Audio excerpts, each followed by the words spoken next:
Encore, encore. How could we Daleks want to conquer Earth with music this good?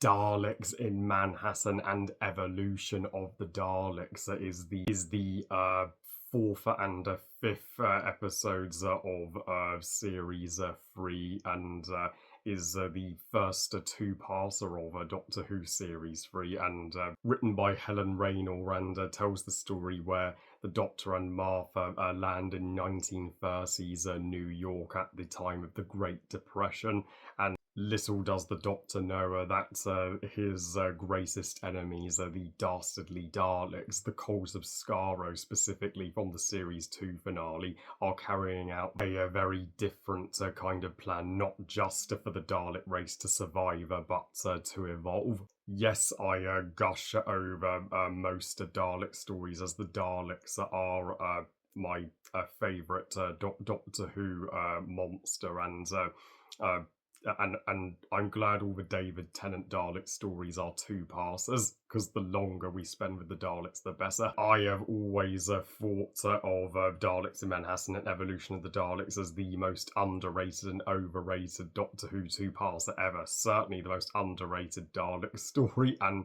the most underrated story of Series 3 as a whole, and one of my personal favourites of this series.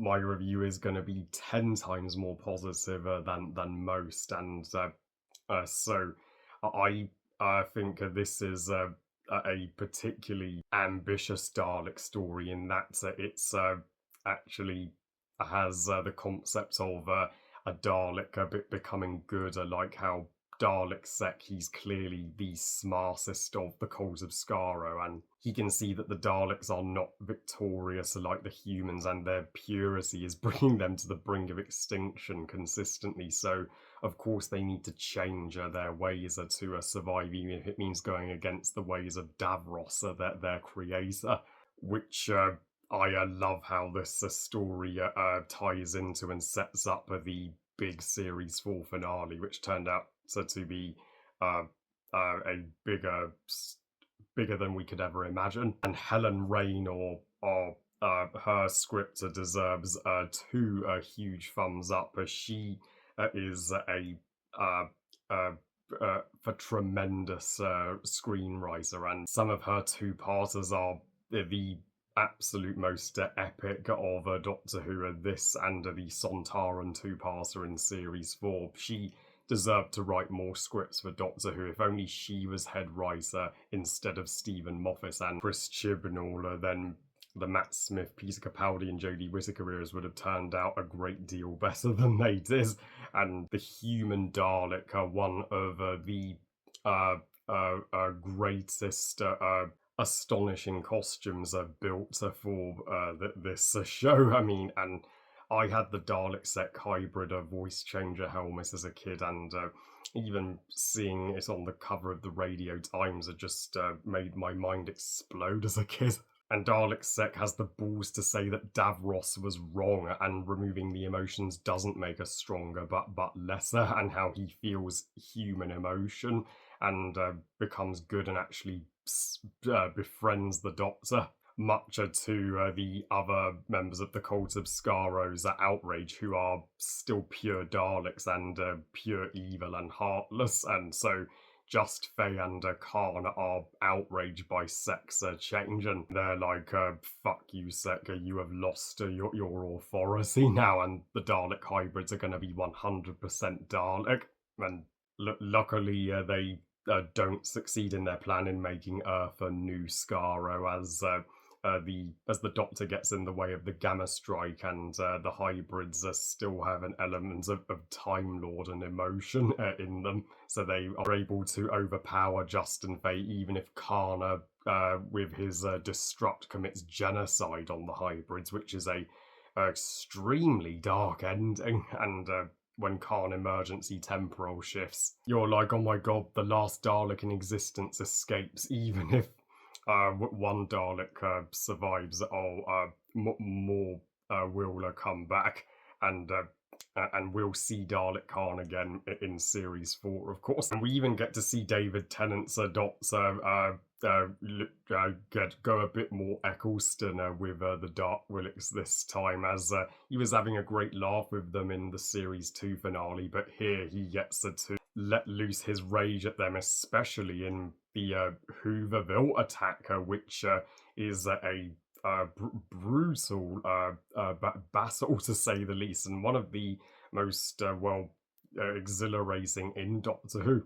The most shocking moment being the death of Solman, the wise leader of Hooverville, who is trying to keep the people and the community together during the most desperate of times, especially when he tries to resolve a feud after a guy tries to steal another guy's bread. But his beautiful and heartfelt speech to the Daleks, of course, isn't enough to turn them, and they cruelly exterminate him on the spot. But Martha may not interact with the Daleks as much as the Doctor in this story, but she gets the best interactions with the supporting cast, and she first befriends Andrew Garfield's character from Hooverville. Yes, 5 years before Andrew Garfield played the worst Spider-Man, he is actually good in his brief role in Doctor Who. And Laszlo, the boyfriend of Broadway star Tallulah, he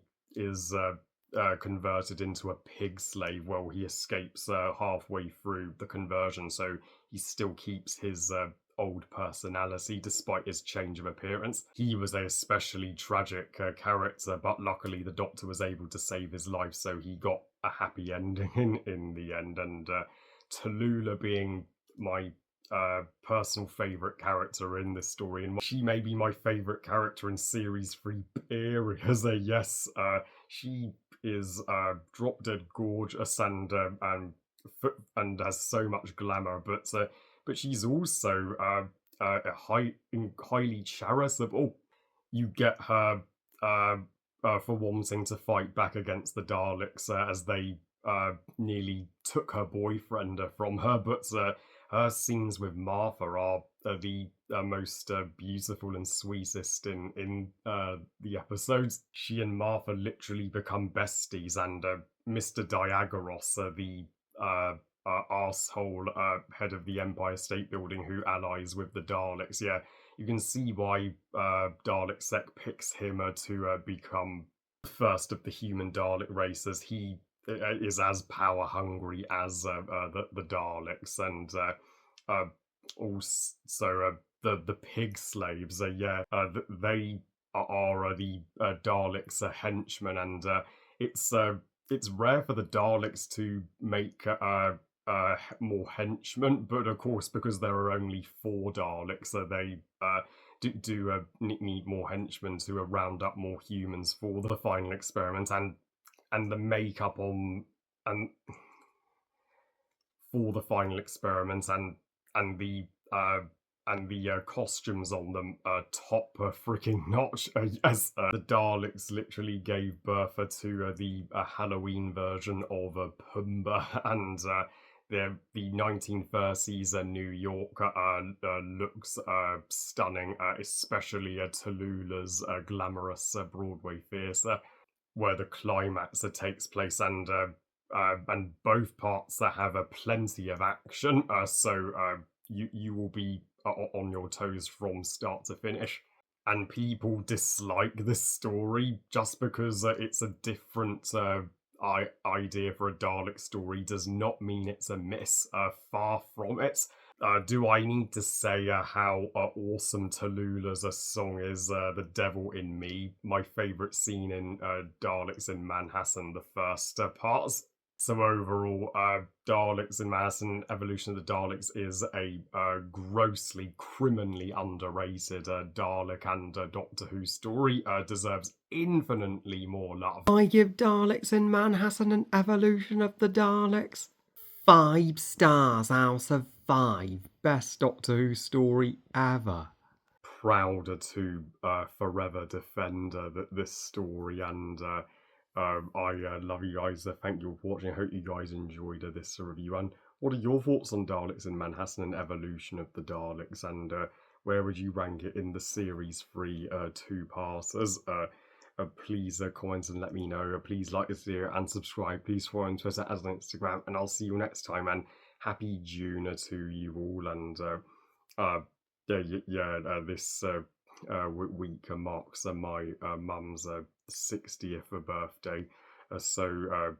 Me and my sister are having a special celebration for her on Saturday with a lot with my mum's friends, and I will be reviewing a Supergirl and Masters of the Universe, my two most anticipated movies for this month. And I'll probably review the 1980s Supergirl just before my review of the 2026 one. And remember, movies are us. Bye, guys.